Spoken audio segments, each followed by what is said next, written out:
Hi, this is Dr. Benfinio here along with Elmo to discuss the phenomenon of Zoom fatigue. Many people have reported that teaching, attending class, or meetings online with Zoom or another video conferencing platform like Google Meet or Microsoft Teams is somehow more exhausting than doing it in person, even though you're just sitting at a computer. In this video, I'll discuss a recent paper by Stanford researcher Dr. Jeremy Bailenson proposing some potential explanations and causes for Zoom fatigue and what you can do to avoid it. He identifies four main issues, and we'll go through them one at a time. The first is eye gaze at a close distance. There are actually two different but related problems here. The first occurs if you're in Zoom's speaker view.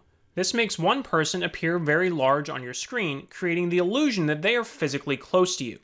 This type of physical closeness is usually reserved for intimate conversations with loved ones, family, or close friends. Next, even if you're in Zoom's gallery view so everyone appears smaller, it looks like everyone is looking at you all the time, even if you're not the speaker. This is because everyone is sitting at home staring at their own webcam or computer monitor. Contrast this to a physical conference room, say with a group of 10 people, where it's impossible to make eye contact with the other 9 people all at once. However, that's the illusion you get in Zoom, that everybody is looking at everybody else all the time. So combine those two factors and it's more mentally exhausting. You feel like you're close to people who you might not know that well, and you feel like they're all looking at you. So there are a few potential solutions to this, but they might not work in all scenarios. One is to use gallery view instead of speaker view, which will at least make most of the people smaller on your screen. You can switch between gallery and speaker view using this view button in the upper right. That might work for a heavily discussion-based class or a meeting with a handful of coworkers, but it's probably not going to work as well for students taking a class where they would typically want to see the teacher in speaker view and not be looking at all the other students. Another option is to physically shrink the Zoom window. So I'm in the habit of keeping it maximized, but there's really no rule saying you have to do that. So if you shrink the Zoom window itself, that will also make all of the video thumbnails smaller, making it seem like people are farther away from you.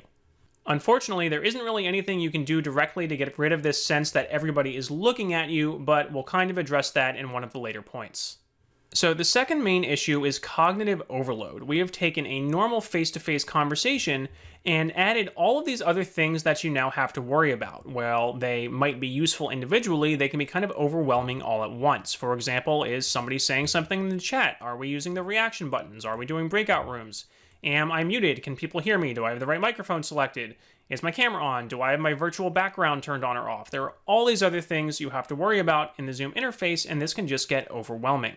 In addition, visual cues that would normally make sense in person don't necessarily make sense in Zoom.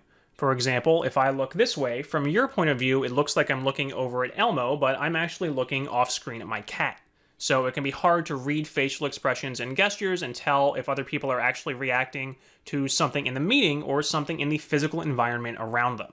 So the recommended solution here is to take breaks, not only to turn your own video off so other people can't see you, but to physically turn your body away from the computer and just give yourself a break from processing all of that information. And that lines up kind of nicely with the 20-20-20 rule to help prevent eye strain from computer use, where every 20 minutes you're supposed to look at something 20 feet away for 20 seconds to help reduce the strain on your eyes.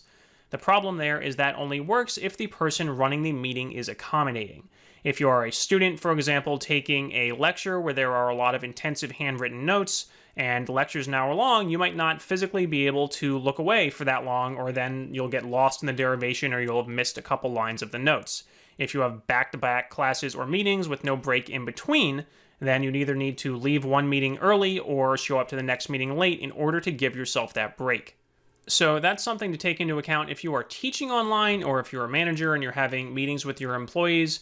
Just like you might build in a physical stretch break or a water break to a real-world meeting, build in Zoom breaks. Give people a chance to look away from the computer, stretch, close their eyes for a minute or something, just to give them a break from staring at the screen and processing all that information.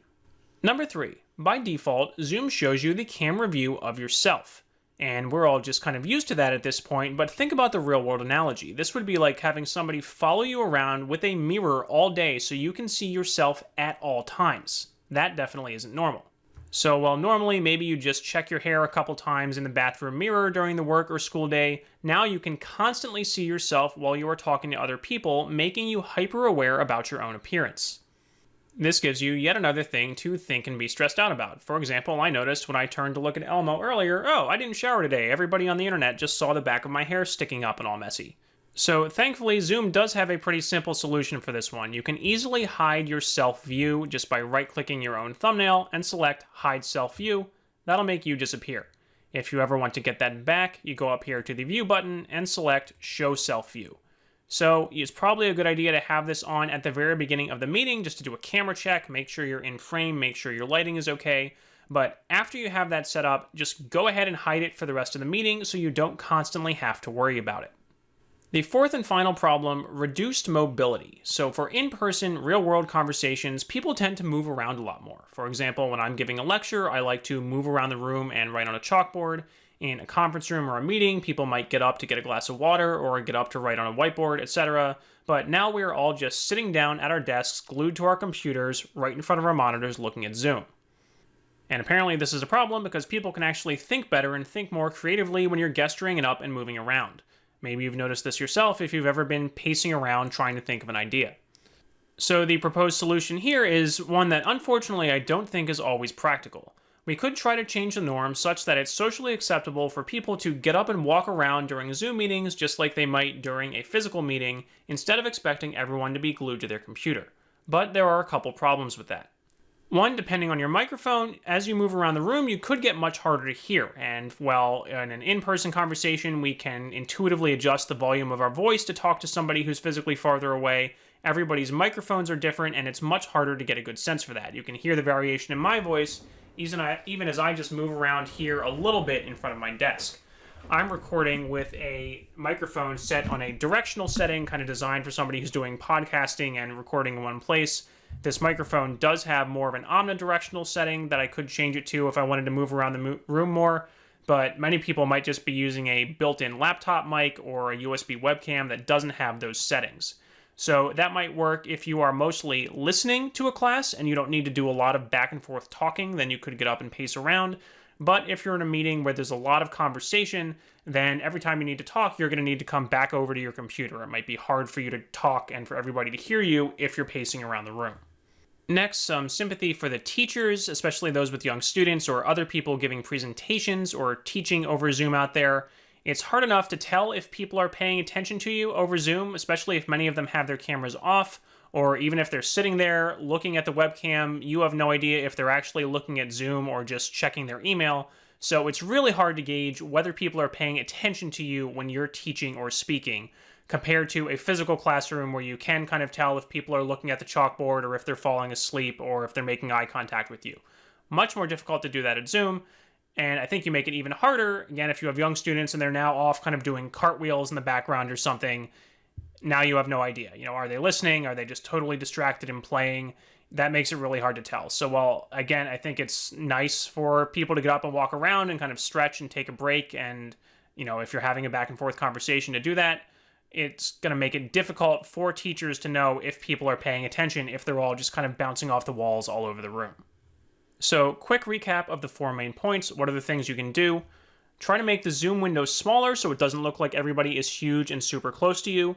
Take breaks, both from showing your own video and from looking at the video. Turn off self-view so it's not like you're staring into a mirror all day. And try to get up and walk around instead of just sitting at your computer.